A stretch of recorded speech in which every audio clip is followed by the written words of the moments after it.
Good evening, ladies and GentleGerms, and welcome back to the Dark Twilight. I'm your host, Dark Twilight, and it's Monday, which means it's Monotonous Mondays. If this is your first time joining us for Monotonous Mondays, usually we try and focus on reading a story or doing something soft in a rather calming voice. So, today's reading is going to be from the same book that we read last week, the Young Folks' Shelf of Books, Junior Classics, Fairy Tales, and Fables, book number 1. So go ahead, sit back, relax, pull up the covers, get comfortable, take a deep breath, let all the Monday stress out, pop your earbuds in, and I will be reading to you Jack and the Beanstalk by Joseph Jacobs. And if I miss you before the end of the video, make sure to like, comment, and subscribe, and I will see you guys later this week. But for now, let's get some rest. There was once upon a time a poor widow who had an only son named Jack, and a cow named Milky White, and all they had to live on was the milk the cow gave every morning, which they carried to the market and sold. But one morning Milky White gave no milk, and they didn't know what to do. "What shall we do? What shall we do?" said the widow, wringing her hands. "Cheer up, mother. I'll go and get work somewhere," said Jack. "We've tried that before. Nobody would take you," said his mother. "We must sell Milky White with the money, start shop or something." "All right, mother," says Jack. "It's market day today, and I'll soon sell Milky White, and then we'll see what we can do." So he took the cow's halter in hand, and off he started. He hadn't gone far when he met a funny-looking old man who said, "Good morning, Jack." "Good morning to you," said Jack, and wondered how he knew his name. "Well, Jack, and where are you off to?" said the man. "I'm going to the market to sell our cow here." "Oh, you look the proper sort of chap to sell cows," said the man. "I wonder if you know how many beans make 5. "2 in each hand and 1 in your mouth," says Jack, as sharp as a needle. "Right you are," says the man, "and here they are, the very beans themselves." He went on, pulling out of his pocket a number of strange-looking beans. "As you are so sharp," says he, "I don't mind doing a swap with you. You're a cow for these beans." "Go along," says Jack. "Wouldn't you like it?" "Ah, you don't know what these beans are," says the man. "If you plant them overnight, by morning they grow right up to the sky." "Really?" said Jack. "You don't say so." "Yes, that is so, and if it doesn't turn out to be true, you can have your cow back." "Right," says Jack, and hands him over Milky White's halter, and pockets the beans. Back goes Jack home, and as he hadn't gone very far, it wasn't dusk by the time he got to his door.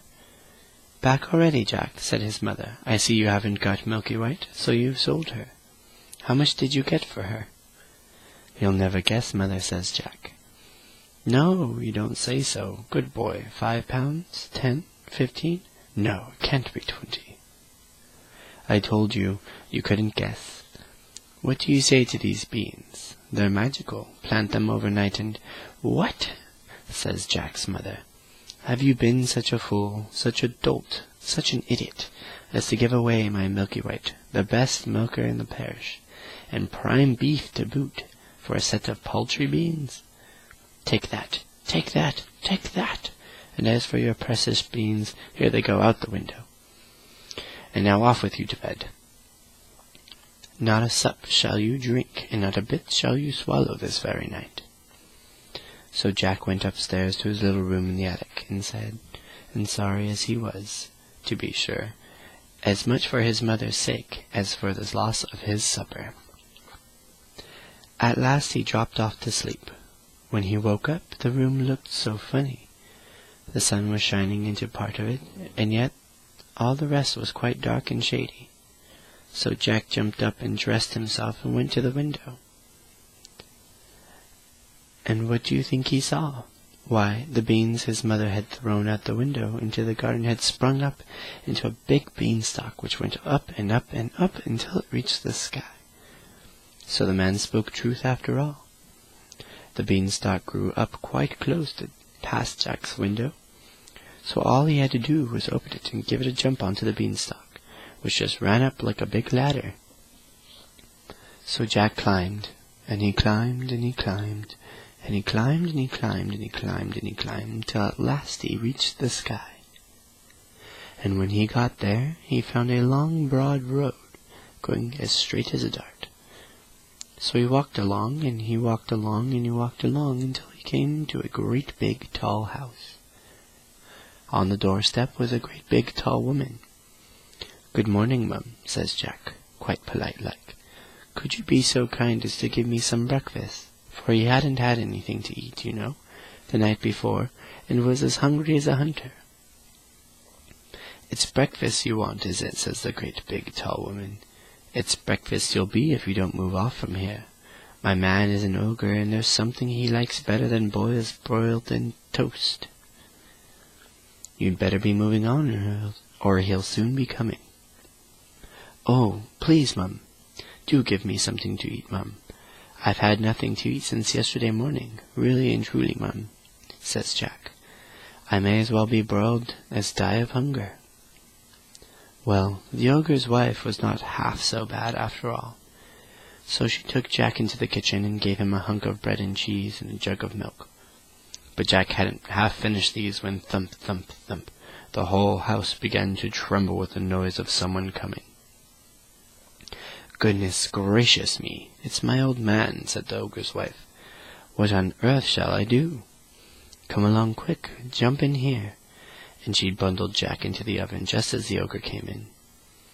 He was a big one, to be sure, and his belt had 3 calves strung up by the heels, and he unhooked them all and threw them down on the table and said, "Here, wife, broil me a couple of these for breakfast. Ah, what's this I smell?" "Fee, fi, fo, fum. I smell the blood of an Englishman. Be he alive or be he dead, I'll have his bones to grind by bread." "Nonsense, dear," says his wife. "You're dreaming. Perhaps you smell the scraps of that little boy you liked so much for yesterday's dinner. Here, you go and have a wish and tidy up, and by the time you come back your breakfast will be ready for you."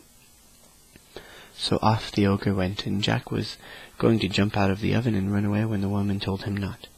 "Wait till he's asleep," she says. "He always has a doze after breakfast." Well, the ogre had his breakfast, and after that he goes to a big chest and takes out of it a couple of bags of gold.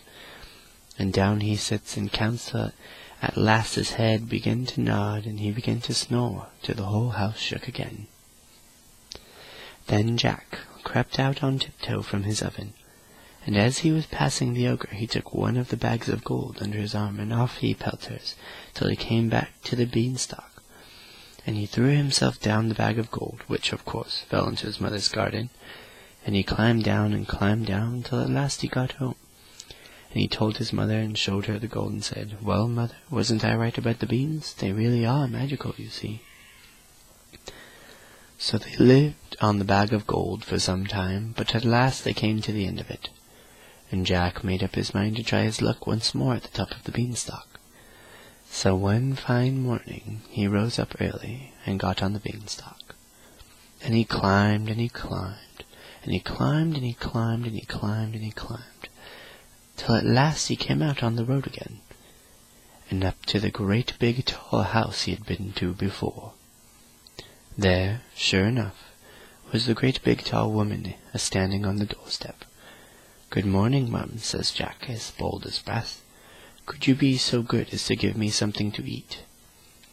"Go away, my boy," said the big tall woman, "or else my man will eat you up for breakfast." "But aren't you the younger, who came here once before? Do you know, that very day my man missed one of his bags of gold?" "That's strange, mum," said Jack. "I dare say I could tell you something about that, but I'm so hungry I can't speak till I've had something to eat." Well, the big tall woman was so curious that she took him in and gave him something to eat. but he had scarcely begun munching it as slowly as he could when thump, thump, thump, they heard the giant's footsteps, and his wife hid Jack away in the oven. All happened as it did before, and came the ogre as he did before, said fee, fi, fo, fum, and had his breakfast of 3 boiled oxen. Then he said, "Wife, bring me the hen that lays the golden eggs." So she brought it, and the ogre said, "Lay," and it laid an egg, all of gold. And then the ogre began to nod his head and to snore till the house shook. Then Jack crept out of the oven on tiptoe, and caught a hold of his golden hen, and was off before you could say Jack Robinson. But this time the hen gave a cackle which awoke the ogre, and just as Jack got out of the house he heard him calling, "Wife, wife, what have you done with my golden hen?" And the wife said, "Why, my dear?" But that was all Jack heard, for he rushed off to the beanstalk and climbed down like a house on fire. And when he got home he showed his mother the wonderful hen, and said "lay" to it, and it laid a golden egg every time he said "lay." Well, Jack was not content, and it wasn't very long before he determined to have another try at his luck, up there at the top of the beanstalk. So one fine morning he rose up early, and got on to the beanstalk, and he climbed, and he climbed, and he climbed, and he climbed, till he got to the top. But this time he knew better than to go straight to the ogre's house. And when he got near it, he waited behind a bush till he saw the ogre's wife come out, with a pail to get some water, and then he crept into the house and got into the copper. He hadn't been there long when he heard the thump, thump, thump, as he did before, and in came the ogre and his wife. "Fee, fi, fo, fum, I smell the blood of an Englishman," cried out the ogre. "I smell him, wife, I smell him." "Do you, my dearie?" said the ogre's wife. "Then if it's that little rogue that stole your gold, and the hen that laid the golden eggs, he's sure to have gotten into the oven." And they both rushed to the oven, but Jack wasn't there, luckily, and the ogre's wife said, "There you are with your fee, fi, fo, fum again. Why, of course it's the boy you caught last night that I've broiled for your breakfast. How forgetful I am, and how careless you are not to know the difference between live and dead, after all these years." So the ogre sat down to the breakfast and ate it. But every now and then he would mutter, "Well, I could have sworn," and he'd get only up and search the larder and the cupboards and everything, only, luckily, he didn't think of the copper. After breakfast was over, the ogre called out, "Wife, wife, bring me my golden harp." And so she brought it and put it on the table before him. Then he said, "Sing," and the golden harp sang most beautifully. And it went on singing till the ogre fell asleep, and commenced to snore like thunder. Then Jack lifted up the copper lid very quietly, and got down like a mouse, crept on hands and knees till he came to the table, when up he crawled, caught hold of the golden harp, and dashed with it toward the door. But the harp called quite loud, "Master, master!" and the ogre woke up just in time to see Jack running off with his harp. Jack ran as fast as he could, and the ogre came rushing after, and would soon have caught him, only Jack had a start and dodged him a bit, and he knew where he was going. He got to the beanstalk. The ogre was not more than 20 yards away when he suddenly saw Jack disappear like, and when he came to the end of the road he saw Jack underneath, climbing down for dear life. Well, the ogre didn't like trusting himself on such a ladder, and he stood and waited, so Jack got another start. But just then the harp cried out, "Master, master!" and the ogre swung himself down onto the beanstalk, which shook his weight.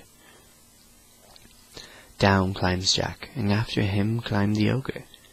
By the time Jack had climbed down and climbed down and climbed down till he was nearly home, so he called out, "Mother, mother, bring me an axe, bring me an axe!" And his mother came rushing out with an axe in her hand. But when she came to the beanstalk she stood stock still with fright, for there she saw the ogre with his legs just through the clouds. But Jack jumped down and got a hold of the axe, and gave it a chop at the beanstalk, which cut it in two, The ogre felt the beanstalk shake and quiver, so he stopped to see what was the matter. Then Jack gave another chop with the axe, and the beanstalk was cut in two again, and began to topple over. Then the ogre fell down and broke his crown, and the beanstalk came tumbling after. Well, Jack showed his mother the golden hop, and with that showing and selling the golden eggs, Jack and his mother became very rich, and he married a great princess, and they lived happily ever after. Well, if I'm correct, one story should be good enough for tonight, especially one of this length. So, if you are still awake, make sure you like, comment, subscribe, perhaps share with your friends, and if you enjoyed, a rating would very much be appreciated. I'm done for the evening, but I will see you later this week, and we will have an entire week of videos. So I'll see you guys later in the Dark Twilight. Have a great night's rest. I'll catch you guys on the flip side.